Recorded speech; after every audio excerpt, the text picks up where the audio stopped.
Ini ya, saya tanya, apakah merupakan persaingan bisnis jika saya tidak pernah menjual barang yang dia jual? Saya tidak pernah menjual WT, saya tidak pernah menjual Glubio yang sama seperti WT, saya tidak pernah menjual Red Skin, saya tidak pernah menjual yang namanya Recuping. Ini produk yang saya tidak pernah menjual itu, bagaimana dikatakan persaingan bisnis? Saya membongkar dan saya di sini sebagai konsumen. Kalau misalnya lawyer berkeberatan, lah lawyer harusnya mengajukan dong penghapusan undang-undang perlindungan konsumen. Selesai. Tapi selama undang-undang perlindungan konsumen masih ada, maka saya sebagai konsumen tetap akan mereview.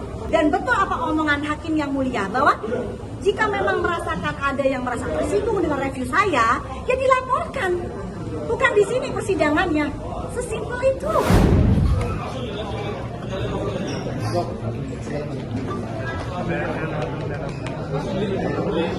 Dokter gimana dok? Seperti apa dok? Sembari jalan. Jangan dorongnya orang saya di. Sembari jalan.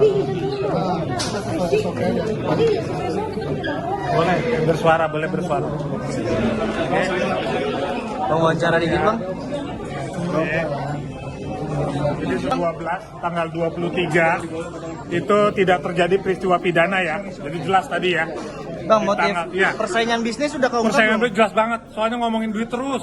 Ya 40 miliar, 8 miliar, ratusan miliar gitu. Nanti akan kita ungkap lagi sebelumnya. Dokter gimana dok? Jadi tanggal 12 tidak ada peristiwa pidana. Dokter gimana dok?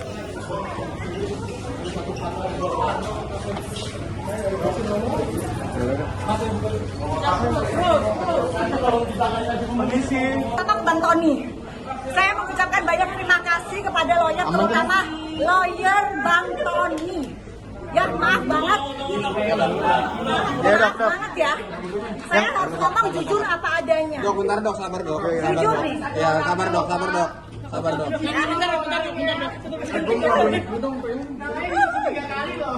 Suaranya kenceng dok, bentar. Sabar ya. Tadi heran mic-nya ya, harus kenceng saya ngomongnya ya.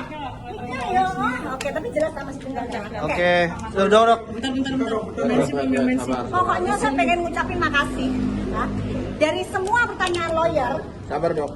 dari semua pertanyaan lawyer yang menurut saya, menurut pandangan saya doktif, yang paling berkualitas adalah pertanyaan dari lawyer Tony. Ya, sangat membuat saya senang sekali. Kenapa? Ya, jadi saya sangat senang sekali. Ya maaf banget bukan menghina lawyer yang lain ya, tapi saya paling appreciate gitu loh, dari pertanyaan lawyer Tony. Ya, karena memang biar ini kasus terbuka secara terang benderang. Ada apa sebenarnya? Gitu. Dan saya mulai menyukai ini, kenapa? Karena mulai masuk ke tema produk. Ya, kita mulai masuk ke masalah intinya, produknya. Nah, makanya excited banget gitu ya. Dok. Akhirnya sampai ke pertanyaan itu. Tadi sempat dicecar soal persaingan bisnis dok. Gimana dok? Ini ya, saya tanya, apakah merupakan persaingan bisnis jika saya tidak pernah menjual barang yang dia jual? Saya tidak pernah menjual WT, saya tidak pernah menjual Glubio yang sama seperti WT, saya tidak pernah menjual Red Skin, saya tidak pernah menjual yang namanya Recuping. Ini produk yang saya tidak pernah menjual itu, bagaimana dikatakan persaingan bisnis? Atau misalnya, saya menjual serum penumbuh rambut, ya kan? Sementara rambutnya sendiri nggak tumbuh, saya membongkar itu. Persaingan bisnis dari mana, guys? Saya membongkar, ya. Saya membongkar dan saya di sini sebagai konsumen. Kalau misalnya lawyer berkeberatan, lah lawyer harusnya mengajukan dong penghapusan undang-undang perlindungan konsumen.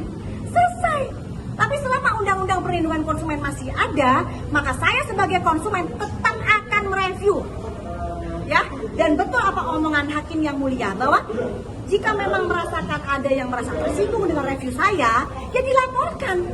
Bukan di sini persidangannya. Sesimpel itu. Kalau larangan dari ketua BPWM tadi gimana dok? Itu hanya dipotong-potong ya. Jadi sebaiknya sih memang Prof Taruna sendiri ya yang menjelaskan. Kenapa? Karena berdasarkan penjelasan beliau pun sebenarnya memang tidak ada masalah. Asal jika nanti ada penuntutan, itu ada resiko reviewer sendiri. Itu pernah dikatakan oleh Prof Taruna kepada kita semua. Jadi tidak ada masalah. Nah, tapi tadi lucu, dipotong-potong. Dan itu tidak akan membuat saya berhenti. Kenapa? Asal kalian ketahui Doktif melaporkan dugaan penipuan White Tomato itu di bulan Desember. Ya, jadi ternyata baru dirilis oleh BPOM itu di bulan Maret. Bayangkan jika tidak pernah dirilis oleh BPOM sampai detik ini mungkin seorang terdakwa Richard tidak akan duduk di jalan, tidak akan masuk. Tetapi Doktif yang review akhirnya di bulan Maret rilislah BPOM. Itu pun setiap minggu Doktif tekankan kepada BPOM. Kapan dirilis BPOM? Kapan dirilis BPOM? Supaya terhenti penjualan WT. Gitu ya guys ya. Tadi menjawab soal yang produk dokter juga yang bermasalah namanya Bu. Betul, karena tidak ada kaitannya. Misalnya gini, bila memang ada seorang terdakwa Richard atau lawyer siapapun yang merasa keberatan dengan produknya Doktif, dilaporkan. Sama seperti Doktif melaporkan terdakwa Richard. Kan sesimpel itu, ini bukan persidangan yang membahas produknya Doktif. Tapi nanti Doktif juga akan bahas, asal sama-sama. Produk dari Richard pun, itu ada 4 yang dilakukan relabeling pencabutan nomor edar. Jadi Richard, ya terdakwa DRL, itu diduga melakukan relabeling itu tidak cuma di WT, Dena Salmon, dan Recumis stem cell, tapi ada 4 produk lain. Ya, dari produk orang lain, dia ganti stikernya dan dia aku tuh produknya dia. Jadi hati-hati guys orang ini. Orang ini bahaya banget. Nanti kita lihat. Dok, tadi sempat cabut BAP gimana dok? Yang nomor poin Betul, 19. karena memang di situ Doktif menyampaikan memang pada saat itu mungkin di pikirannya Doktif itu pertanyaannya itu adalah produk WT, bukan akun. Nah, di situ ada miss. Ya miss, tapi yang jelas ya Doktif tidak mengenal akun Grabah Shop, akun Reseles tidak pernah mengenal.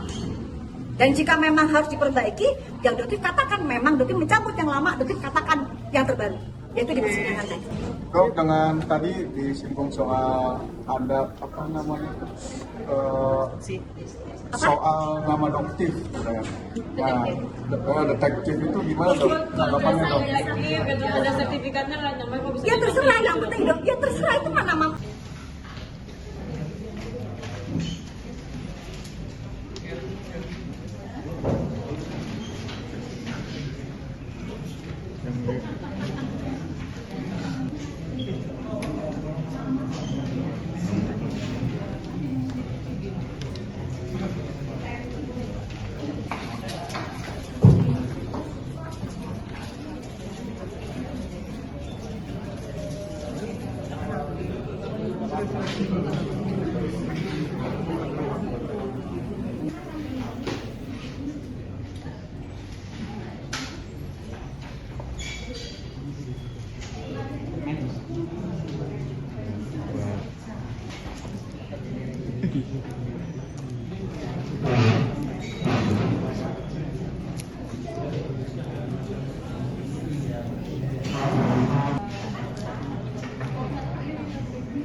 Gak sempet baca? Dengerin aja. Klik icon text to speech, gak pakai ribet di okezone.com.